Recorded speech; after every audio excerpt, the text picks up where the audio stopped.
So we can see that Barisan Nasional has not changed. They have continued to abuse of power, continue to try to distract attention, and I'm sure they are doing the same in Selangor, in Penang. They go to overdrive.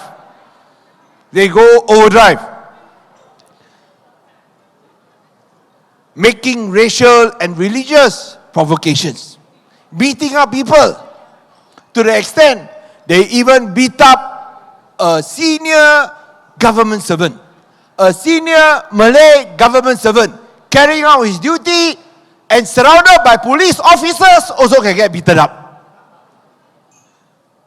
And that is the type of racial and religious provocation that they are playing. This is the picture I want you to see. And this was taken by the Star.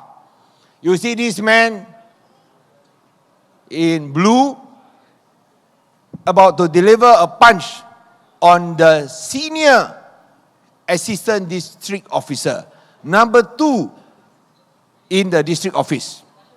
Deliver a punch, and you see, who is this gentleman here? Who is this gentleman here? This is not policeman, this is price checker.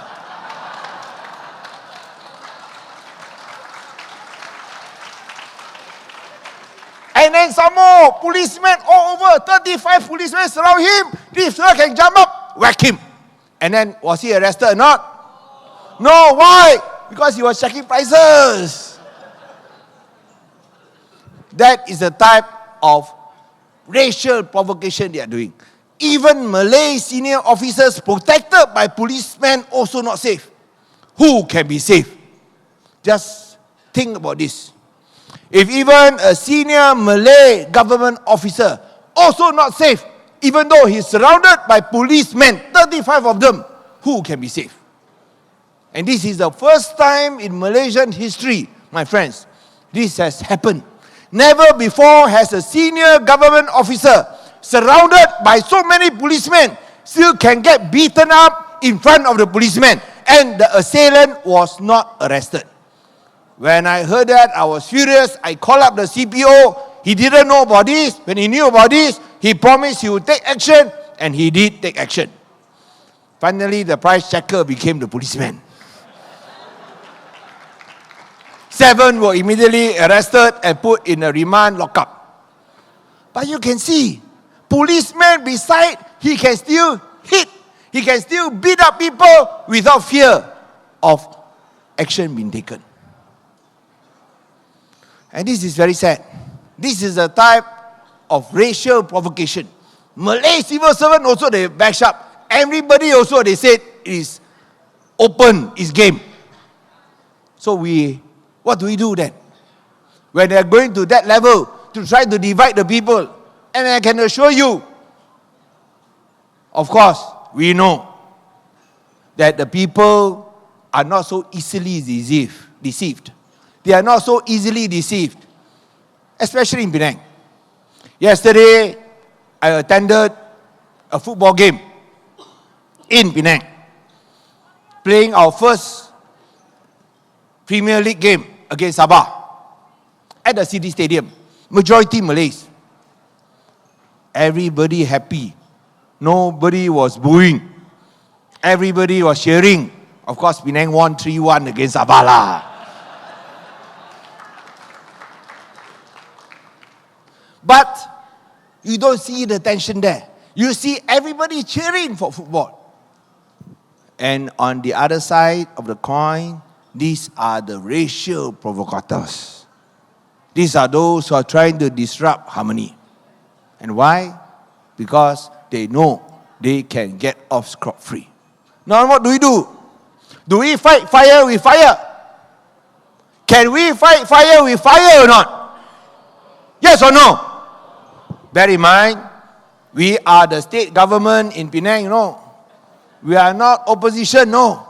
We are the state government in Penang. And when you are the state government in Penang, you must ensure one of your fundamental duties: peace, stability, security. Yes or no? Yes or no?